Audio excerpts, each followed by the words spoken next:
Hi lifers, it's your girl Jay and I'm back with another video. So today I wanted to talk about why I'm fat.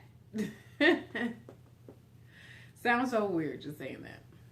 But disclaimer.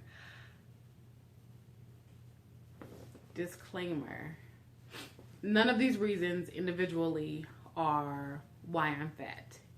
And before you come for me, I understand that as an adult, I have made choices that have led to why I'm this weight.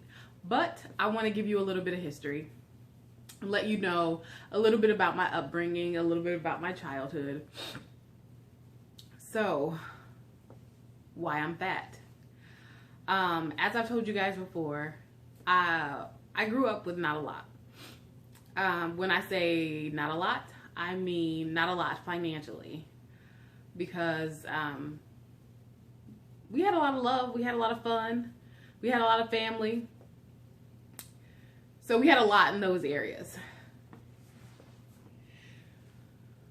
My mom and other adults in the family, as I'm sure maybe most of you who have a background like mine had a rule about eating.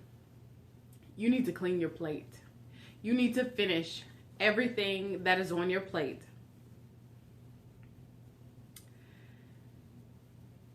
That back then was a struggle for me because I don't want to say I was a picky eater, because I wasn't very picky. I ate a variety of things, but there were certain textures that I just did not like. Anything that was too smooth or too mushy, couldn't handle it.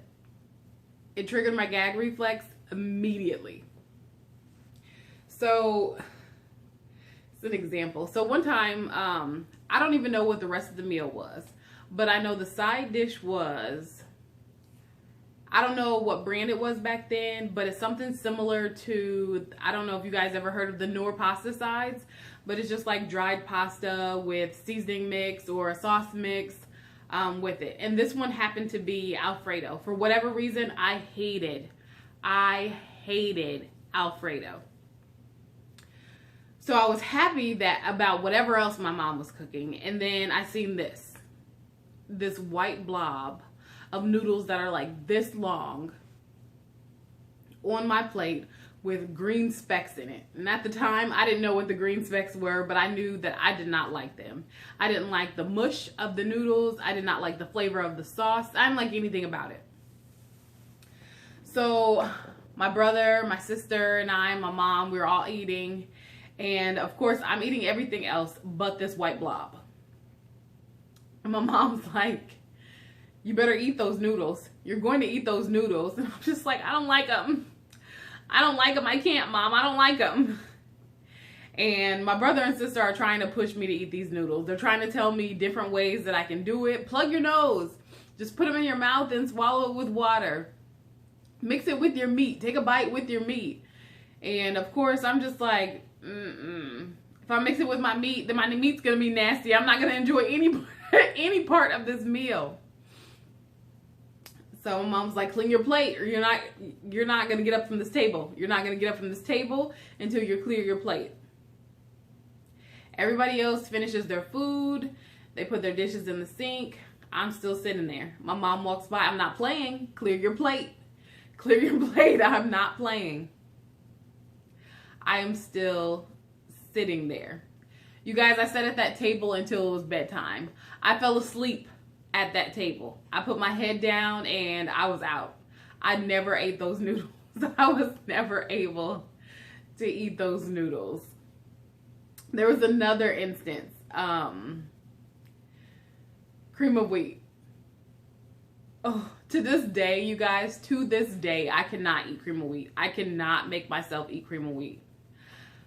We were with my grandma, and my grandma made it for breakfast, and some of my cousins were there. My grandma's house was kind of like a community house. Everybody was always at my grandma's house. Aunts, uncles, cousins, at any given time would come to my grandma's house. All of her kids had a key. Everybody came and go as they pleased. So anyway, we're at the table. And it was commonplace for a lot of us cousins to kind of go over grandma's house on the weekend or during the summertime, and we would all spend the night and hang out with grandma. So that morning, she made cream of wheat. Y'all, why? Why did she make cream of wheat? I couldn't. It was all pretty much one color. It was all one texture. I couldn't. She did make us toast with the cream of wheat. And my cousins were telling me, you know, just dip your toast in it. Dip your toast in it. It's good.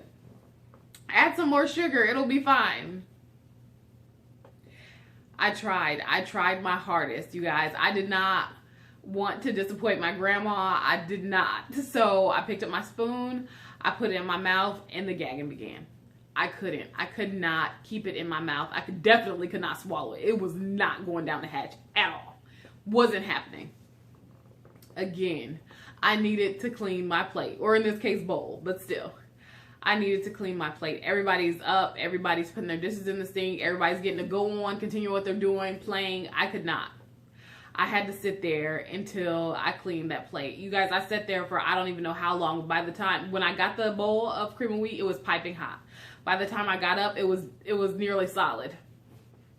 After a while, my grandma finally just kind of let me get up. Thankfully, she did, because my mom, if it was my mom, I would have been sitting there until the nighttime.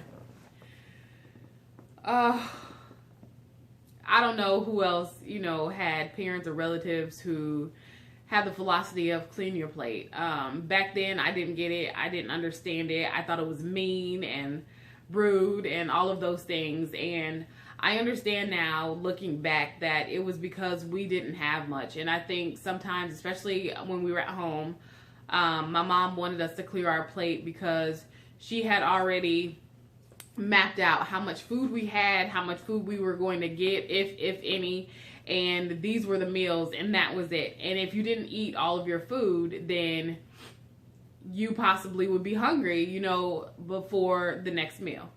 Like I said before, my mom, she always figured out a way. She always found a way to make a next meal. We never skipped a meal. We've always had breakfast, lunch, and dinner. No matter if it was something that we liked or something that we didn't like, there was always food offered and available for breakfast, lunch, and dinner. So we weren't going to necessarily go hungry, but there may not have been snacks in between. There may not have been something, if that's breakfast, you're not going to get anything until lunch. Or if that's lunch, you're not going to get anything until dinner. So you kind of really needed to eat. So I now know that those things were done with good intentions. There was no ill will at all. There was a purpose. But, the big but. But I don't know if this is really a thing, or if maybe I just made it up, or maybe somebody else did. I'm not trying to take credit for anybody else's thing, but in my head, I feel like I have clean your plate syndrome. And I have for a long time. Whether it was going out to eat or just eating dinner at home, it's kind of just in my existence, really. I want to say in my head, but I always think about cleaning my plate, and I always think about not wasting food.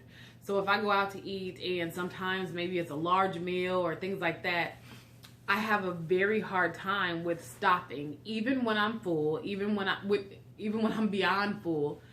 I need to clean my plate. I need to clear my plate. And I didn't even really understand that this was something that I was doing until about a year ago. These are kind of things that I have unraveled more recently as I'm going through, you know, weight loss journey, and my health and my weight and things like that are becoming a lot more important to me.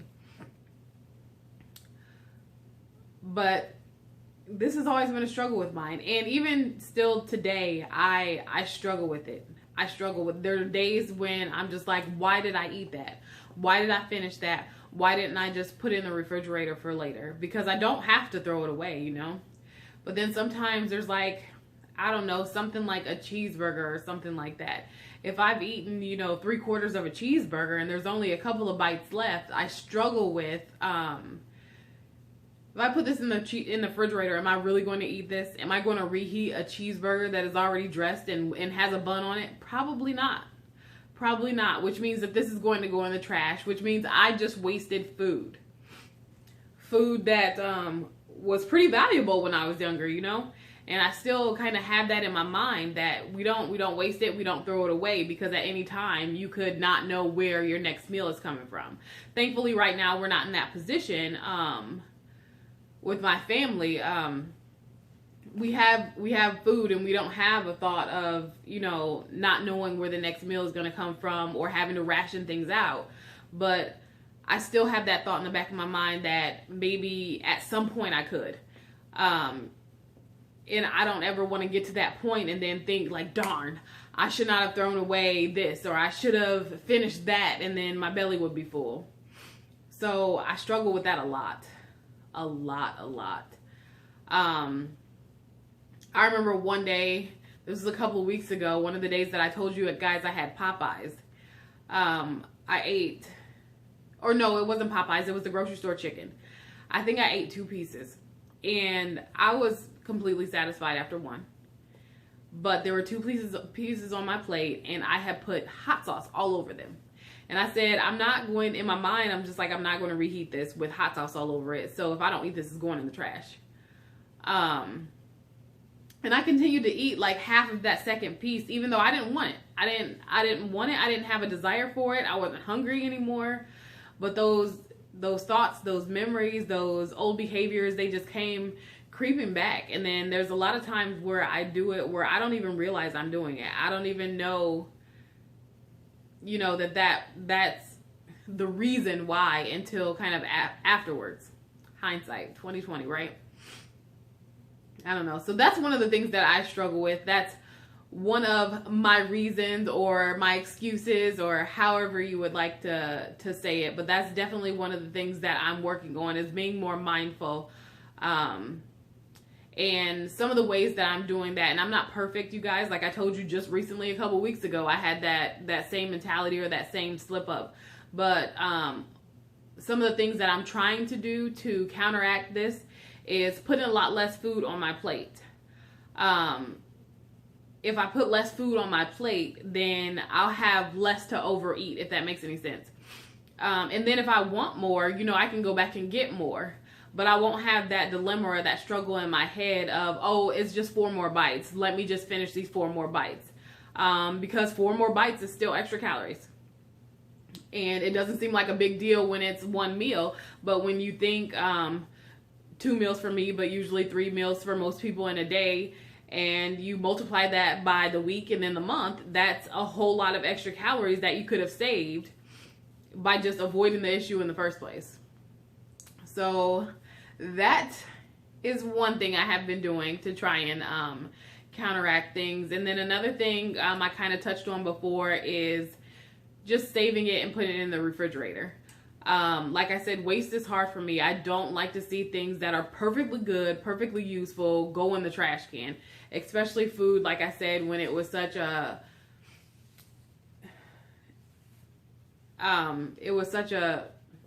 I don't know. You guys know what I'm saying. Whatever. But especially food. I don't like to see it wasted. So yeah, I've been learning to just kind of, no matter how little it is, it's okay for me to wrap it up. And then maybe at the end of the day, or maybe at the end of 2 days, then I'll have maybe a small meal's worth of just 1 or 2 biters.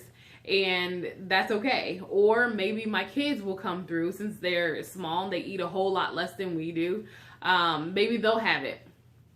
But those are kind of some of the things that, like I said, I'm doing to try and counteract those thoughts. But it's still a very active work in progress. So, this is part 1. I will have many parts of these kind of little quirky things that maybe are kind of little mind tricks, or things that came from my childhood, or things that may have come from trauma, or things like that that I still struggle with now, and that I'm definitely working on. But I just kind of wanted to share these things with you because I feel like some people believe that weight loss is literally just about calories in, calories out. And technically it kind of is, but I feel like there's a lot of other psychological issues that come into play, especially when you are extremely overweight or obese or morbidly obese. And again, I'm not saying that this is why I'm fat and my mom shouldn't have done that and all of these things. Not at all. Not at all. What I'm saying is these are kind of some of the barriers that have been in place for me in the past, and these are some of the hurdles that I want to jump over so I can go ahead and accomplish my goals. And I need to make sure that I identify them and address them so that I can work on them so that they don't become repeat issues and I don't have the same yo-yoing effect of my weight as I did in the past. Anyway, thanks for listening, guys. See you later.